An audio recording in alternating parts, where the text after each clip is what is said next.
Musketeer is a new personal security app which allows users to alert people nearby in case of an emergency, making the initial response quicker and more efficient. The app downloads in Europe surged recently, mainly after the terrorist attacks in Brussels and previously in Paris. Laura Frzinski has a report. One for all and all for one is a motto traditionally associated with Alexander Dumas' novel, The Three Musketeers. But the concept behind the ideas underlying the credo have been adopted by Colonel Shaul Avidov, the former commander of IDF's Armory Division. Avidov, who risked his life to protect others, one day realized the need to extend the principle to other arenas. I was shocked to hear about this terrible rape of two young women just outside the full nightclub.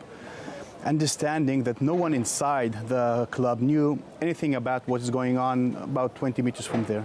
While searching for online solutions, Avidov came across several security apps, but all were based on a closed circuit of contacts or emergency operators.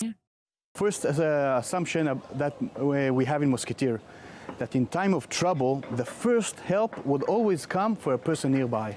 Avidov decided to act, forming the first ever communal security mobile application, aptly named Musketeer.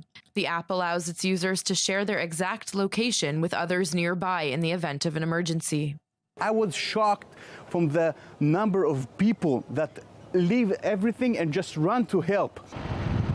In Nahalal, Avidov's hometown, where he first launched the app, it's used by almost 90% of the residents. This is another base, I would say, a value that strengthens the entire community, that you can always help each other, and you can, on the other side, can get help. Musketeer spread quickly to other parts of Israel as well, with almost 40,000 users in more than 1,200 different locations. One might argue that Israel is unique because of the need to constantly combat terror. As for the rest of the world, after the last attack about 2 weeks ago, we saw an instant increase of downloads in Europe, especially in Brussels, also in London and in Paris. Is the Western world facing a new reality? The past 6 months have proven that terror can target anyone, anywhere, including major European capitals. There is a huge question: what gives us security? Guns, weapons? But we know from all the history that what really gives a person a security in all the levels of his being is the fact that he feels safe with the people who surrounds him. It is becoming clearer and clearer that combating terror will eventually be an international mission. Individuals understand it better than government officials. It might be the beginning of a global security community. With us today in the studio is Dan Levinson, president of the Canadian Association of Criminology and Legal Studies. Hi, Dan. Good to have you on the show. How are you? I know that you participated this week in Israel's Security Convention. Are we really on the brink of the global civil security era?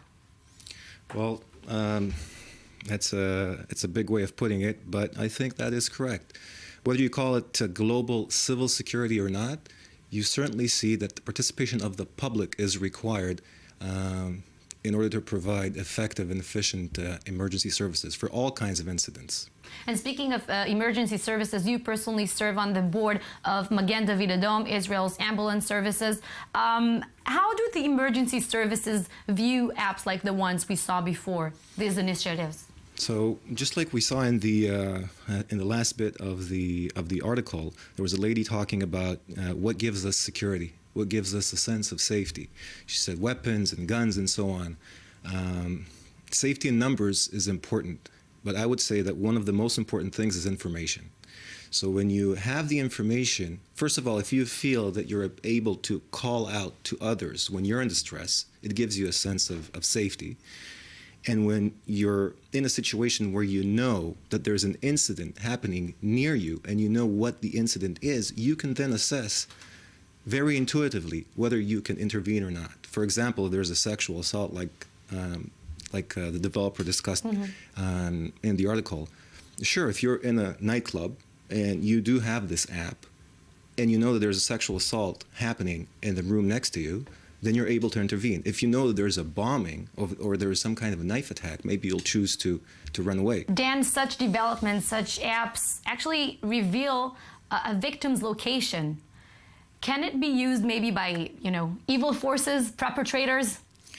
I think we have to remember that, first of all, not always there is a perpetrator, right? A lot of emergency incidents are medical emergencies, fire emergencies, not necessarily security. It's not a person that's creating the incident.